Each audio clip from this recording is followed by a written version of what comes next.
so much stuff floating around. I don't know, people trying to say they wasn't together. Basically was trying to get into a threesome.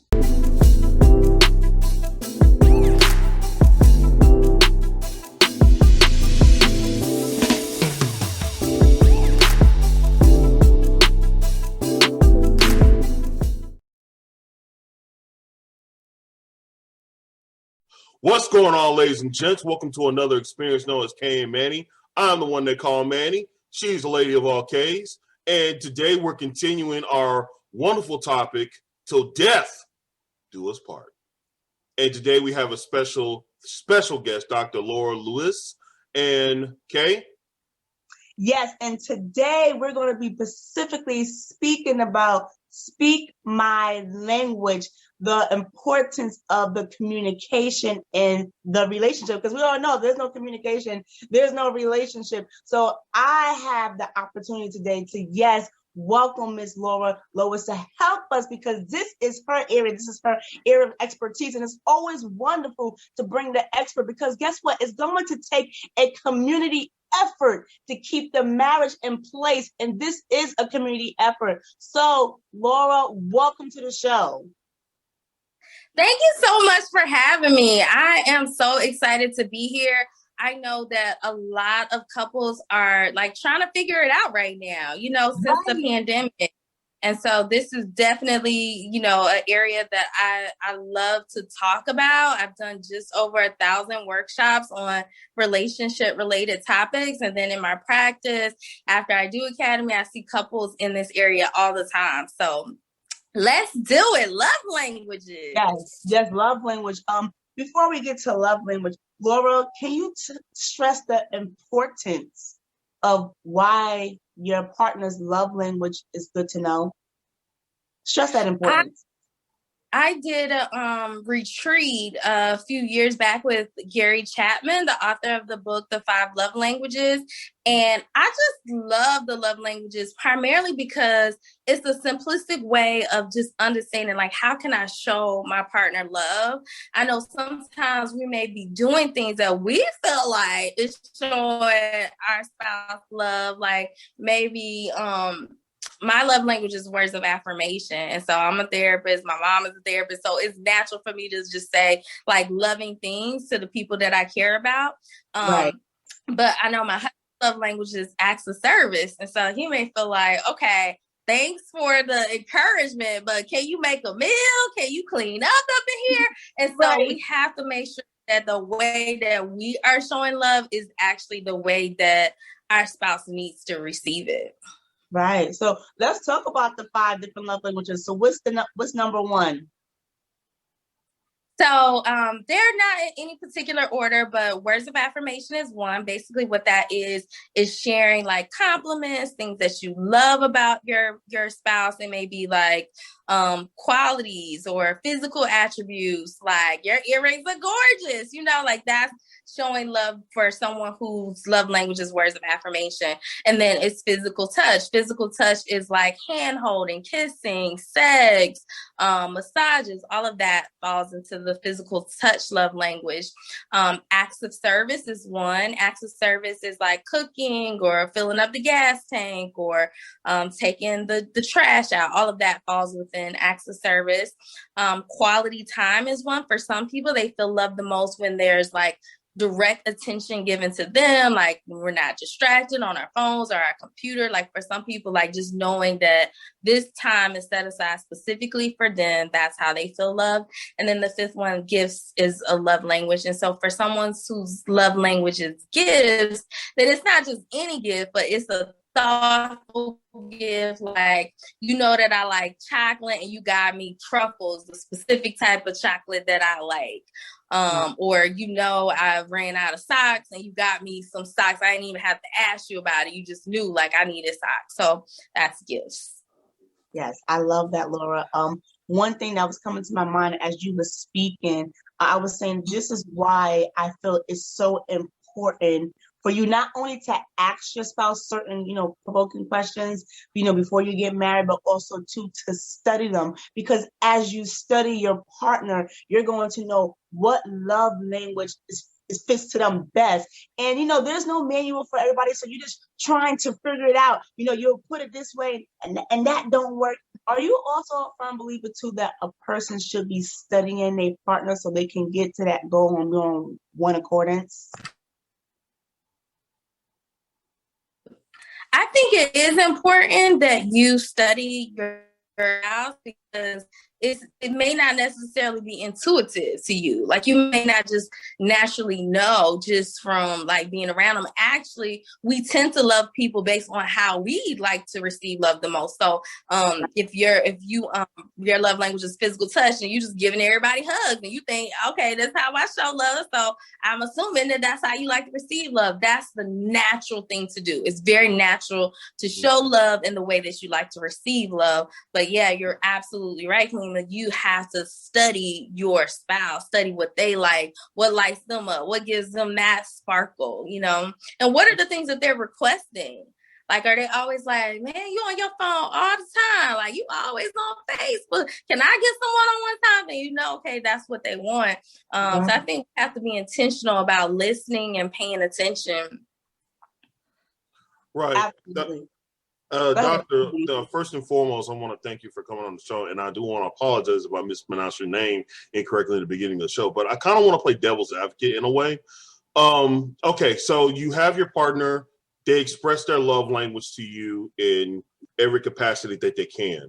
Unfortunately, either the partner is unable or unwilling to show or to or to comply with that love language. What do you say to the people who are unable or unwilling to do certain things?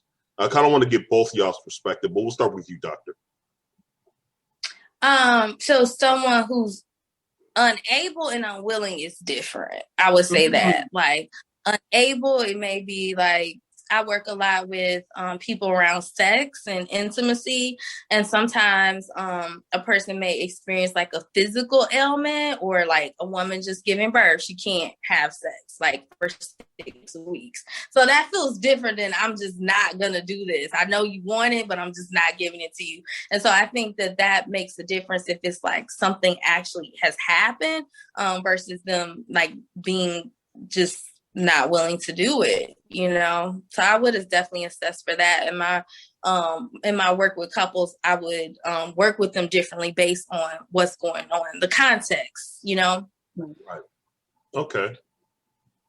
So my perspective is, dealing with someone in that area, like if they're not willing, then it's time for me to examine, well, why are they not willing?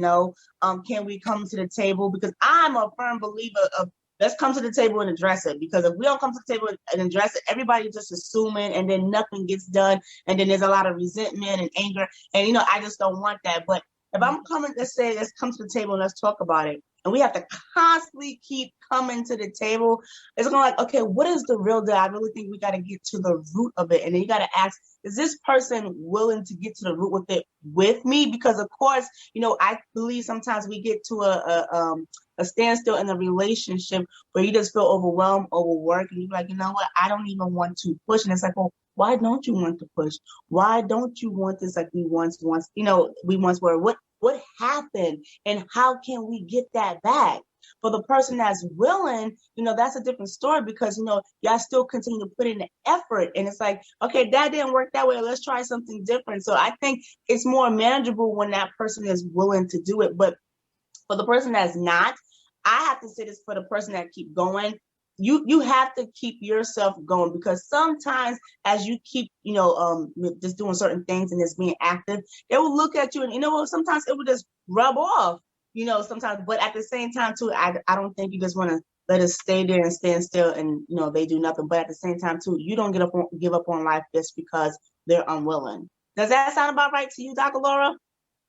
Absolutely. I definitely can agree with that. And I also see something called negative sentiment override, where a person is like, just everything their spouse does gets on their nerves. They walk into the room, why you shut the door like that? Can't you close the door gently? Or they breathe like, why you gotta breathe like that? Or they chew like, why you gotta chew with your mouth? So right. Sometimes it could be just so much negative things that have happened that everything, like their partner can't even see the good because they're just so annoyed. And sometimes I see that happen because of infidelity, or because of like issues with the finances, where a person just kind of stops like even being able to see any good in their relationship. Right. But when you get to that point, it's like, what is a person supposed to do? Right. It gets a very confused, how can I put it? It gives a very confused message of, okay, I'm doing everything that you asked me to do, and it's still not enough. Right. Because a lot of times let's be real, guys communicate different than women. But at the end of the day, we try to extend that same message. It's like, hey, I love you, and I'm showing you love. May not be the way that you either expect or want, but I'm still doing everything. Because a lot of times, and this is just me personally, my parents, hi, if you're listening, growing up, I probably can count as many times with one hand I heard them say I love you to each other. But everything they do for each other is a symbol of them loving each other. And then when I said that to other people, some people find that very, very, very, very, very hard to believe. And then on top of that, they're like, well, you got to say I love you to me all the time. You know what I mean? So it's just one of those things where it's just like, okay, I'm showing you the appreciation by my actions, not necessarily by my words. What do you say about that? I'm going to chime in first. I know Dr. Laura's going to say a mouth, but I just want to chime in. So it goes back to what that particular person need. If I'm telling you my love language is your words of affirmation and expressing to me, I'm telling you that's what I will like. And if you're trying to keep projecting on me what you like, and that's kind of what Laura said in the beginning, it's going to clash. Stop telling me what you want to give me when I'm telling you what I want to receive from you. So we're going to hit a dead place if this keeps going. Your thoughts, Laura? That you took the words right out of my mouth. I was like, I was exactly about to say that, is that like we can't just give you, like, I'm just gonna give you what my mama gave my daddy because that's how they show love, so that's what you're gonna get. Like, we have to be willing to become a student of our spouse, and that's not always easy because sometimes that means like relearning like what it means to show love, to give love, and it requires effort, right? Like it's not always an easy thing to change. And so that's why I said like sometimes it's helpful having a couples therapist to work with you, because sometimes you may not even realize what you're doing. Like you may not even realize like what it means to show love based on words of affirmation. You may feel like, well, I told you I loved you last year. It still applies this year. I don't need to say it all the time. Remember when I told you, I wrote it down. You remember that? Hold on to that card. You know, you may not know that, okay, well, really they need more of you. They need to know that they matter to you. They need to, and that this is how they feel like you see them, is through the words or through the affection. I know for a lot of men will tell me like, Dr. Lewis, my wife never initiates, or she just kind of lay there when we have sex. And I don't know if she desires me like I desire her. And then it's a feeling of like, well, do I even turn her on anymore? And so she may feel like, well, I'm cooking. Don't you know that I love you? I done made this meal. But the physical affection isn't there. And so these are some things I think we have to take into account. Laura, I'm going to piggyback off you. I love how you did that. So I want to kind of compare the analogy because, like you said, we speak differently. So the men, you know, they can definitely relate when it comes to the bedroom. So like he said, if he's always initiating and she just lays there, like you said, he's feeling like, well, do she even like me? Is she into this? It's the same thing as I just said. This is how I want you to talk to me. I want you to tell me that you love me. Like, I need that. And you're saying, well, why do I have to tell you? The same thing. If you just take both of them together, this is what was happening. Men is being receptive in one way and we're being receptive in another way. And I think it has to come to that point where you have to come to meet the person in the middle so you can reciprocate, you know, give each other that energy and fulfill it, you know, what your partner needs. That's right. Afterthoughts, Manny? I think I'm pretty much, I don't want to say I'm a loss for words, but I'm also looking at what both of y'all are saying as far as, okay, when you say communication and when you say I love you, and when you basically, everyone has a different love language and how they express it. I think sometimes when men, and I'm speaking for guys, and I'm not speaking for myself, speaking for guys in general, I think when guys try to communicate, I think the problem is they think gift giving is every woman's love language. And that's not the case at all, because I'll be honest with you. Not every woman is appreciative. Well, I won't say that. Not every woman is going to look at gifts as a symbol of their appreciation or a symbol of their love, because they can practically get whatever they got themselves. But then what do you say to people when they say, well, I take care of this, I do this, I take care of their kids and all this other things. But then again, you're not really communicating with me. You're not telling me how you feel. You're not telling me what you want. Like, the guy is so guarded because of past relationships. But then what do y'all say to, well, let's say this. What do y'all say to both, to the woman and to the guy, when the guy is very guarded on how he's feel because he's trying not to be so vulnerable where the other partner used that vulnerability against him? What do y'all say to that? Laura, I'm gonna let you answer that. Okay. I think that's actually a very common thing, because men are not socialized to express their emotions in the same way that we as women are. And sometimes as women, like, we can talk a lot, and then we talk to our friends, and we talk to our mama, we talk to all of the people. And then I think sometimes for men, they just kind of want it just to be between you and, your spouse. So I think that's one factor is, men aren't socialized to talk about their feelings. And so it may be like, well, what you mean how I feel? I don't even know how I feel. Like, sometimes I see that reaction come up in therapy. And then sometimes it's, can I trust my feelings with you? Like, can I trust that you're going to treat my feelings sacred, or are you going to, betray this trust that I'm giving to you? And so we got to work through it. We got to work through creating a sense of safety, and we have to work through how we define safety, because sometimes men and women can define it differently, I think that's a good substance right there, how we define it, because everybody have different levels of perceptions.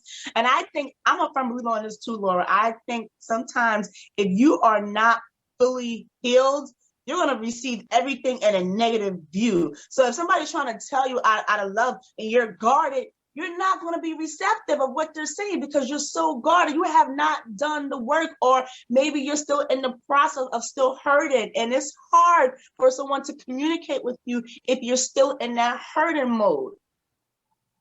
Absolutely. I hope that makes sense to you, Manny. Does that make sense to you, Laura? Yeah, it definitely makes sense. When you are sometimes you've experienced betrayal before in previous relationships. Sometimes people have experienced trauma early in life, like physical abuse, sexual abuse, so many things, abandonment, and that shows up in the relationship. Like, that's why inside the After I Do Academy, I always ask about things like family history, because it's so relevant. It's so relevant to how we connect people later in life, our early childhood experiences. And we tend to replicate our first model of what we saw early in life if we don't deal with it. You know what I mean? If we don't process it and look at, well, why do I respond like that when I get anxious? Like, why when she talks to me, do I get irritable all the time? Like, we got to deal with it and look at what is it about. Right. Okay. Right. Questions, Manny? Any other thought-provoking thoughts? Thought-provoking, no. But I do wanted to kind of jump to, excuse me, some things that a lot of men and women, well, mostly women than men, tend to understand, like within 3 to 5 years, of course, you're in that honeymoon stage. Everything, you're just infatuated with each other. You just do everything. Take trips, go on carnivals, all that good stuff. But then once you hit that wall, it's like, oh, you're still here? Okay, sure. I'm going to do this for a moment. I'll let you later. But then how do y'all keep that spice going? So y'all, even though y'all may hit a wall, some people sooner than others, how do y'all keep that spice going to say, like, you know, I'm still in love with you after all these years? Ew, You know, oh, go ahead, Kalima. Oh, okay. I'd like to answer this. Oh, yeah. So one of the things that I recommend for couples that I work with is called the 5 magical hours. And basically what the 5 magical hours is checking in with each other in the morning, a 2-minute check-in Monday through Friday per workday. And that's the time to just get in tune with what's happening in each other's worlds. Because maybe you didn't know that, like, he has a stressful boss, or she's really nervous about, like, the weight that she put on. Like, maybe you didn't know that. That's an opportunity for you to have those conversations about what's going to happen that day. And then reunions, 20 minutes Monday through Friday is dedicated towards reunions. You know, you've been at work all day, 8 to 10 hours a day you've given to your job. Now let's kind of put that back in the relationship. And the reunions is just kind of checking in. Well, how was your day today, babe? Like, what happened good today? Was there any low moments in that day? I think really being in tune with what's happening in each other's worlds helps to maintain the connection. And then the third one is appreciation, sharing with each other the things that you like about one another. Maybe like you tell her, okay, that steak you made last night was really good, boo, or, you know, you looking really nice, like some form of appreciation. Because sometimes in relationships, we can start to take each other for granted. Like, you just supposed to do that. But instead, we need to foster a sense of appreciation with one another. The fourth one is physical touch. We need to touch each other, like hugging, kissing, massaging, you know, rub his back, rub her feet. We need to do that because it releases positive hormones in the body, like oxytocin. That's the love hormone, the bonding hormone. As Manny said, like, it's there in the beginning, you know, first 3 years, just a look and it's on, but we have to be intentional about making sure that we maintain that. And this is how we do it. The fifth one is date night. You know, still date your spouse. You know, put on them sexy heels, ladies. You know, brother, like, put on your deodorant, brush your teeth, get a smooth haircut. You know, it's things that we do in the beginning that creates that, like, just kind of feeling. We need to continue to date one another, even at year 5, year 10. Every week, have 2 hours, alone time, just you and your spouse. So those are some things I would recommend. I like that. I like how you said fellas put on deodorant and all this other stuff. Yeah. Like we don't do that every day. I'm like, wait, what? Guys don't do that? Never mind. Go ahead. No, I love everything that Laura says, because when I think about it, when you sum it up, it's like when you have a vehicle, and with your vehicle, you have to maintain your vehicle. It doesn't matter if it's new or if it's at the 5-year mark. You have to get the oil change. You have to get the tires rotated. So it's the same thing in the relationship. We have to continue to put in the work. And I think that's where sometimes the problem lies. Though it's work to maintain a relationship, and some people don't want to maintain the work, or they get lazy, and I think that's where it causes a lot of issues. So it's like, to not get in that mode of losing it, this is why we continue it. But a lot of people don't know that, so I think this conversation is really good, so they can know, like, oh, I didn't realize, you know, I didn't say, you know, I love you to her in 3 months. I didn't tell her that her hair looks nice today in a while. I just so got caught up in my routine, and I forgot to give her, you know, a kiss or a hug. Or even with her, she's like, you know what? I didn't even you know, make his dinner. I didn't even tell him that, you know, I like the way your beard is sexy. You know, and I really do think that they just get lost within overtime and translation, because we get so consumed with ourselves and our day-to-day, our daily responsibilities. But like Laura said, you have to continue to feed that attention to one another. And that's just my thoughts. There you go. I love that. I mean, That is a lot to take in. And fellas, if you're watching, I hope y'all understand what's going on here. They're giving y'all free game. Just so you know. I mean, for those who are in their 10, 20, 30, even 40-year marriages, even though I feel like a lot of those things, that's still free game, just to let y'all know. But I do want to bring in one more aspect of everything. Most couples, when they meet each other, they're learning more about each other. But then again, there are certain things that she likes that he may not feel completely comfortable in. In other words, comfort zone issues. Like, how do you get your partner out of that comfort zone and to do new activities? Such as, okay, go ahead. Such as No, I want to hear what you were going to say. What kind of activities do you mean? Anything, whether it's outdoor, indoor, anything as far as like, okay, for example, if the guy does not cook, like the best thing he can do is boil hot dogs, and his partner is pretty much a chef at the house. I mean, she can do everything when at a drop of a hat, like it's nothing. But then again, he can't boil water, and it's just like, how do you get? It's just like, okay, but that's just one example. But then again, when you say comfort zone, like, okay, hey, let's go here, or hey, let's go hiking, or hey, let's try this. Like when you say when you say, hey, let's do something as far as a level of, let's get you something to do that you've never done before. What do you say to them or to that person? That's a good question.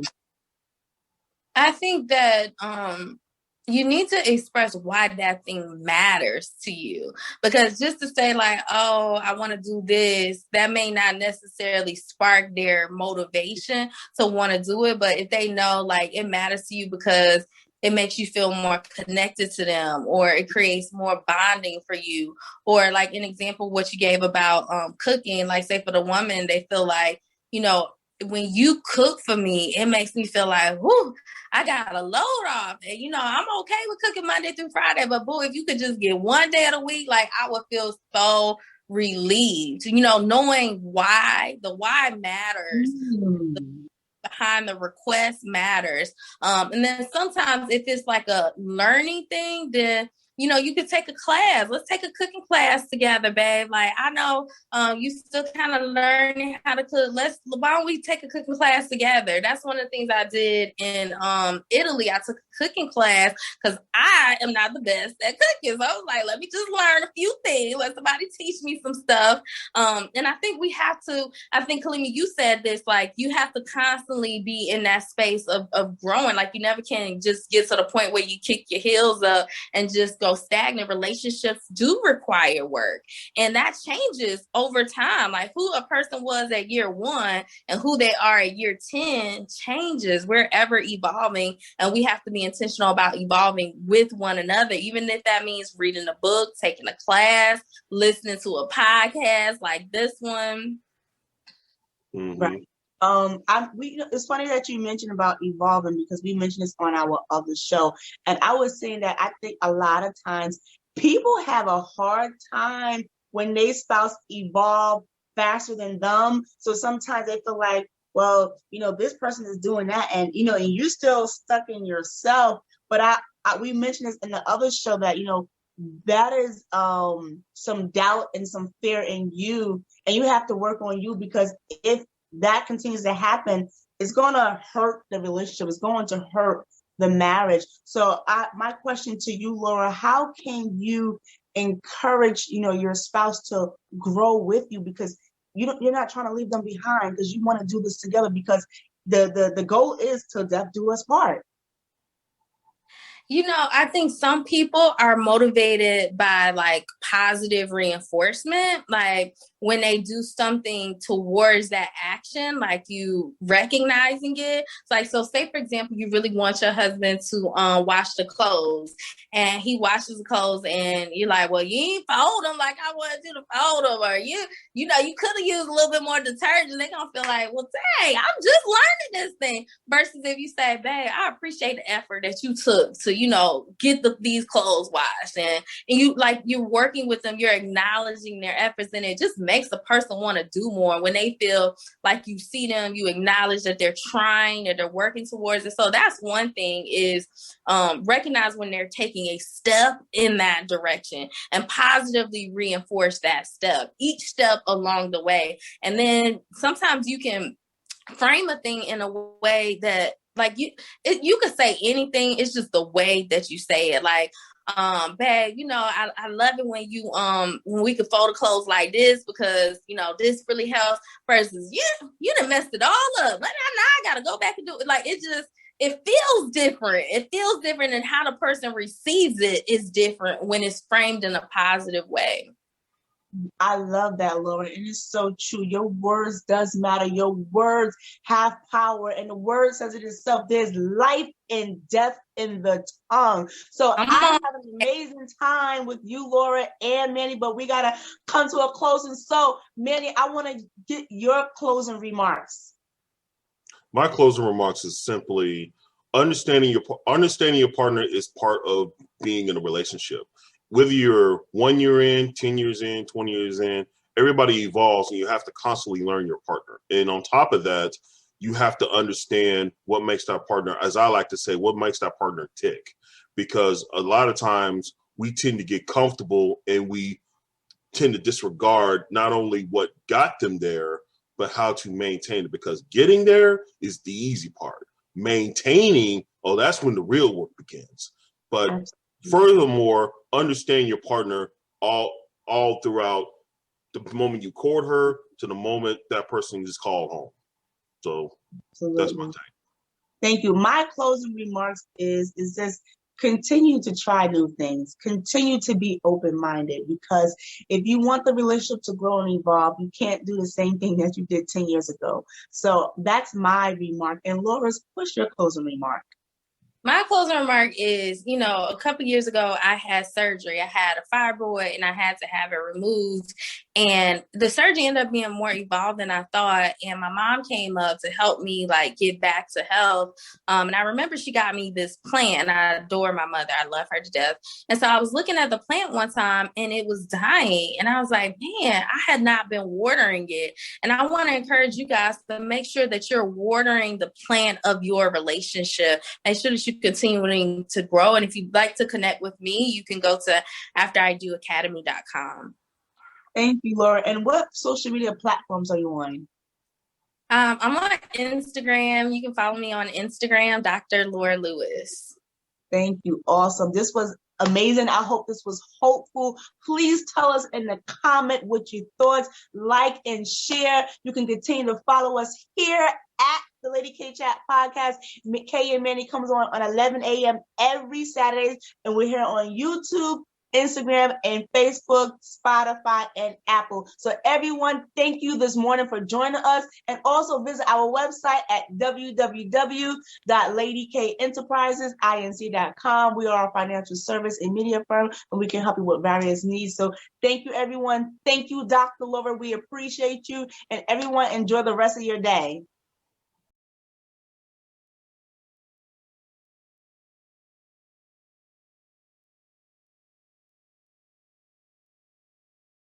Lady K.